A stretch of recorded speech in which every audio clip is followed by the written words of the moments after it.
একটা মাল ওয়াশ করলে 200 টাকা। মানে আমি কি কই, একটা কোমর ওয়াশ করলে 200 টাকা। প্রথম দিনই 3টা মাল ধুয়ে লাইছি, 3টা কোমরে আমি 600 টাকা পাই লাইছি। সারাদিন রিক্সা চালালে পাই না 300 টাকা, আমি 3টা কোমর ধুয়ে পাই লাইছি 600 টাকা। তাই আমার এটার প্রতি একটু লোভ জায়গা গেছে। আস্তে আস্তে আস্তে আস্তে দৈনিক 4টা 5টা 6টা এমনও দিন যা যদি একটু ফ্রেশ মাল পাই 10টা 5টা কোমর ধুইবা, 5টা কোমর ধুইলে আপনার 1000 টাকা, 10টা কোমর ধুইলে 2000। দৈনিক মোটামুটি আল্লাহ দিলে এই কোমর দেয়া চলে যায় আমার খারাপ লাগে না, কারণ এটা করতে করতে আমার এখন অভ্যাস হয়ে গেছে। প্রথম প্রথম একটু খারাপ লাগতো যে মানুষ এটা ইউজ করতে বুঝেনি, প্রথম প্রথম একটু খারাপ লাগতো। এখন এটা আমার করতে করতে বা এটা আমার অভ্যাস হয়ে গেছে, এখন আর খারাপ লাগে না। এটার ভিতরে শুধু পানির একটা আয়রন থাকে, এই আয়রনটা আমাদের যে সিগারেট একটা মেডিসিন আছে, এই মেডিসিনটা মাইরা 10 মিনিট রেখে দিই, রাখার পরে আপনার ধুইলা একদম এরকম সুন্দর একটু ওয়াশ। পেশাটা একটু শান্তি আছে আমি মনে করি, কারণ সারাদিন কাজ করি না। সকালবেলা আপনার 11টা 10:30 12টা বাজে আসি, আইসা আবার 3টা 4টা 5টা বাজে যাই। তা আমি এর মধ্যে আল্লাহর রহমত 1000 1200 1500 টাকা দৈনিক আমার কাজ করতে পারি। তা আমি সারাদিন রিক্সা চালালে হয়তো পাইতাম 500 টাকা 700 টাকা। আমার এই কাজটা 11টা 12টা বাজে আইসা 1000-1200 টাকা ইনকাম হয়। এটা ভাই বিভিন্ন বাসা বাড়ির মাল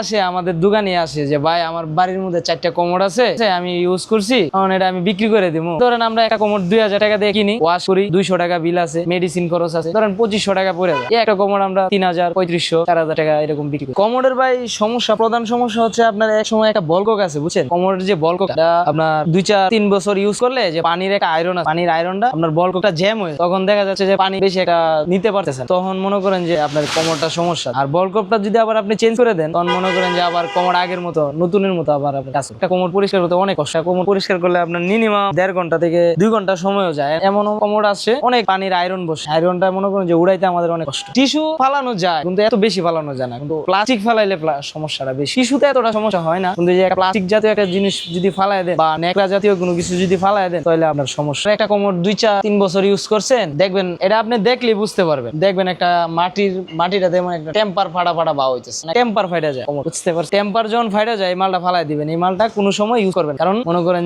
যে কোনো একটা অসুস্থ মানুষ বা একটা স্বাস্থ্যশালী মানুষ যদি কোমরটার উপরে বসে একদম ভাঙা পড়ে যেতে পারে, তখন এই কোমরটা চেঞ্জ করা উত্তম।